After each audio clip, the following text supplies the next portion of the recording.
Welcome to our deep dive on anxiety. It's something I'm sure we can all relate to in some way. Whether you experience it regularly or just want to understand it better, this deep dive's for you. Today we're looking at two sources: a guide from the NHS on anxiety, fear, and panic, and an article from Healthline on coping strategies. They offer a good balance of practical advice and insight. Exactly. What stood out to me was both sources emphasize that experiencing anxiety sometimes is totally normal. It's a natural human response to stress. Would you agree? Absolutely. It's like our internal alarm system. Hmm. And sometimes those stress hormones released during anxiety can actually be helpful. Think about it. If our ancestors didn't have that jolt of anxiety when facing danger, they might not have reacted quickly enough to survive. That's an interesting way to put it. It makes you appreciate that anxiety isn't inherently bad. But like you said, it's an issue when that alarm is constantly going off. Exactly. That's when it's important to recognize the signs. The NHS guides, for instance, points out that anxiety can manifest in so many ways. It's not just feeling nervous or worried. Right. The guide lists a ton of physical symptoms, like a racing heart, sweating, dizziness, even things like shortness of breath or muscle tension. It's incredible how anxiety impacts our physical state. And it's not just physical. Anxiety can also impact our thoughts and behaviors. You might find it hard to concentrate or feel constantly on edge, always anticipating the worst. And that can lead to behavioral changes, too. The NHS source mentioned things like avoiding social situations or trouble maintaining relationships. It shows how all-encompassing anxiety can be. But it's important to distinguish between general anxiety and something like a panic attack. I agree. It's a critical distinction. Yeah. While general anxiety is that persistent worry, Yeah. a panic attack is a sudden, intense wave of fear. Yeah. The NHS guide says it comes on quickly. And the physical symptoms, like a racing heart and difficulty breathing, can be quite alarming. The guide says panic attacks last between 5 and 30 minutes, which honestly sounds terrifying. I can imagine how scary that must feel. It can be incredibly frightening. But it's important to remember that panic attacks are distressing, but they're not dangerous. You won't experience any physical harm, even though it might feel that way. That's reassuring to hear. But what I wonder is, why does anxiety even happen? What are the root causes? Well, according to the NHS, it's rarely just one thing. It's usually a combination of factors: work stress, financial worries, health issues, relationship problems. These are all common triggers. Even past trauma can play a role. So essentially, it can be anything that puts significant stress on us. Yes, exactly.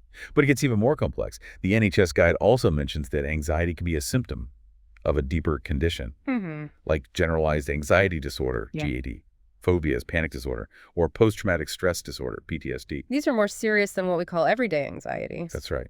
These conditions involve persistent and often debilitating anxiety that really interferes with daily life. They have specific diagnostic criteria, which the NHS guide goes into, and they often require professional help to manage. Okay, so we've talked about how anxiety can show up and some potential triggers. Now I'm curious, what can we actually do about it? The Healthline article offers tips for coping, both when it's happening right now and for managing it in the long term. Where do we even begin? I think it's helpful to start by understanding one of the most powerful tools we have: our own thoughts. The Healthline article emphasizes questioning your thought patterns. We often get caught in a spiral of negative or anxious thoughts without even realizing it. I can definitely relate to that. I know I'm guilty of letting those what-if scenarios run wild. It happens to all of us. But the key is to pause and question those thoughts. Ask yourself, is this realistic? Is there any evidence? What's the worst that could really happen? So it's about stepping back, challenging those thoughts, instead of just letting them take over. Precisely. And you might be surprised how often those anxious thoughts fall apart. Another thing in the Healthline article was the power of deep breathing. I know it sounds cliche, but they talk about this 4-7-8 breath, where you inhale for 4 counts, hold for 7, and exhale for 8. They say it can have a calming effect. There's a scientific reason.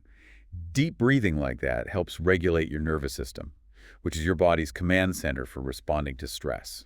By slowing your breathing, you're signaling your brain that it's okay to relax, which can ease those physical symptoms. That makes sense. And it's so simple. You can use it anywhere, anytime. The article also mentioned aromatherapy, which I'm a big fan of. Certain scents like lavender and chamomile are thought to have calming effects. This is worth experimenting with. The research is still developing, but many find that scents can help them relax. It's about finding what works for you. Absolutely. Speaking of what works, the Healthline article recommends exercise As a quick way to manage anxiety. Exercise is a classic for a reason.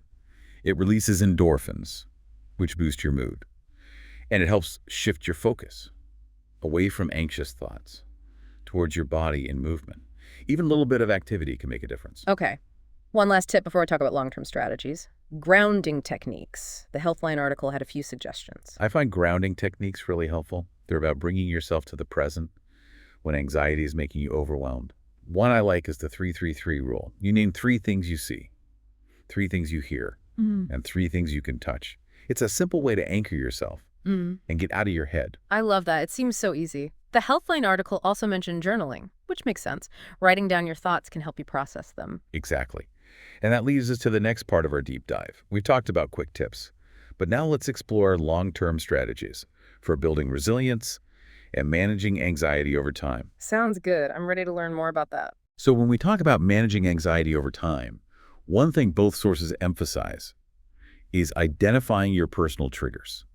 This is key for any long-term plan. Right. Because once you know what sets it off, you can develop strategies. Maybe it's avoiding things or learning calming techniques. Exactly. It's about awareness Yeah. of your own patterns.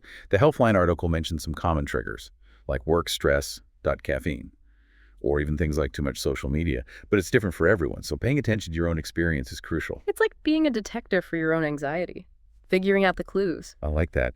And that's where therapy can be so helpful. Both sources talk about cognitive behavioral therapy, CBT, as a really effective approach. Have you ever heard of CBT? I have. I know it involves understanding the connection between thoughts, feelings, and behaviors, but I'd love to know more about how it works for anxiety. So CBT is all about Yeah, identifying and changing unhelpful thought patterns. It's based on the idea that our thoughts have a huge impact on how we feel and act. So instead of just reacting emotionally, CBT helps you examine those thoughts. Exactly. For example, if you tend to catastrophize, imagining the worst case scenario, CBT helps you challenge those thoughts and replace them with more balanced ones. That makes sense. It's like retraining your brain. It is. And CBT therapists will often teach techniques like relaxation exercises, Yeah? problem-solving skills, Yeah. and exposure therapy, where you gradually confront your fears in a safe environment. So it's very hands-on. Exactly. Both sources also mention medication, but of course, this is something to discuss with your doctor. Right. There are different types. And it's important to find the right one for you. Absolutely. Moving on to some more holistic approaches. Both sources highlight meditation. I've heard so much about meditation and its benefits. What makes it so helpful for anxiety? Yeah. Meditation is about training your mind to focus and be present. And when you're anxious, your mind races with worries. Meditation helps break free from that and find calm. So it's like hitting pause on those thoughts. Exactly. And there's more and more research that shows meditation can change the brain, Yeah. making you more resilient. That's incredible. And you don't need to be an expert to benefit. Not at all. Even a few minutes a day can help. There are so many apps and guided meditations that make it easy to start. That's good to know. We talked about journaling as a grounding technique, but Healthline says it can be a long-term strategy too. Absolutely. Journaling can help process emotions, identify triggers, and track your progress. It's like a written record of your anxiety. You know, we focused on managing our minds, but both sources also emphasize the body. It seems like a holistic approach is important. I completely agree. The connection between mind and body is powerful, and exercise is one of the best things you can do. We talked about the mood boost, but it also reduces tension, improves sleep, and makes you feel more energized. I always feel better after a workout, both physically and mentally. It doesn't have to be anything intense, right? Right. The NHS guide suggests walking, swimming, or yoga. Find something you enjoy and can stick with. So find movement that feels good. What about diet? Does that play a role? Absolutely. What you eat impacts mood and energy. Healthline recommends a balanced diet with fruits, veggies, and whole grains, which helps stabilize blood sugar and reduces anxiety and irritability. That makes sense. Low blood sugar makes me feel on edge. It's common. And Healthline says that caffeine can trigger anxiety for some. It's a stimulant that can increase nervousness. So if you're sensitive, it might be worth cutting back. Exactly. We can't forget sleep. Both sources emphasize sleep for managing anxiety. I feel so much better after a good night's sleep. And when I don't sleep enough, Yeah. even small things bother me. Sleep deprivation is stressful, Yeah. which makes anxiety worse. 7 to 8 hours a night can make a big difference. So we've got exercise, diet, and sleep. What about supplements? I've heard about some that claim to help. Supplements need caution, Mm. and you should talk to your doctor. There's some research on certain supplements, Right. like lemon balm or Mhm. omega-3s, but they're not a magic bullet. Right. It's not like anxiety just disappears. Exactly. Do your research, choose good brands, Yeah. and watch out for interactions with medications. So it seems like managing anxiety long-term is multifaceted. It's about triggers, challenging thoughts, taking care of your health, and maybe therapy or medication. It is. It's about having a toolbox of strategies and a personalized plan. It's a journey, not a destination. There will be ups and downs. I agree. It's about resilience. Mm. Before we move on, we should talk about misconceptions surrounding anxiety. That's a good point. What are some you've come across? Welcome back to our deep dive into anxiety. We've covered so much, from how anxiety shows up to coping strategies. But what are some common misconceptions about anxiety that you've seen? Yeah, that's a great question. What are some of the ones you've come across? One I hear a lot is that anxiety is a weakness. It's like people with anxiety aren't as capable. I can see how that would be damaging, especially for someone who's struggling. Absolutely. Anxiety is a normal human emotion. It's not a character flaw. In fact, it often comes from things like empathy and sensitivity, which are good things. That's important to remember. It's part of being human. Exactly. Another misconception is you can just snap out of anxiety as if it's willpower. I've heard that so many times, and it makes you feel like you're failing. Right. It's such a simple view of something complex. Anxiety is often influenced by genetics, brain chemistry, experiences, even societal pressures. It's much more than just a mindset. Absolutely. Telling someone to snap out of it really invalidates their experience. We need to move past these ideas and be more understanding and supportive. I agree. I think it's important to say anxiety isn't just a personal issue. It impacts society as a whole. That's a good point. Both sources talked about work stress. I can only imagine how that affects the workplace. The costs are significant, absences, lower productivity. Healthcare costs. It creates a cycle. Stress leads to anxiety, which makes work harder, which leads to more stress. It sounds like a recipe for burnout. How can we address that? I think employers need to prioritize mental health, create a supportive culture where people can talk about their struggles, offer flexibility, promote work-life balance. So we need to change how we view mental health at work. We do. We need to move away from just toughing it out Yeah. and create workplaces that support well-being. And in society. Yeah. We need to address the stigma. Yes. The shame and silence keep people from getting help. It's like a barrier. It is. Yeah. We need to challenge that by talking openly, sharing our stories, advocating for better services. We can break down that stigma and create more understanding. Well said. It's time to normalize these conversations. Absolutely. Before we finish, I want to encourage anyone listening who might be struggling. I think that's a perfect way to end. What would you say to them? First, you're not alone. Anxiety is so common. Many people understand. Don't be afraid to reach out. Where are some good places to start? Talk to someone you trust, a friend or family member. Talk to a therapist. Look at resources like the NHS and Healthline articles. There are support groups, too, online and in your community. Professional help can make a difference too, right? Definitely. Therapists can guide you and teach you skills.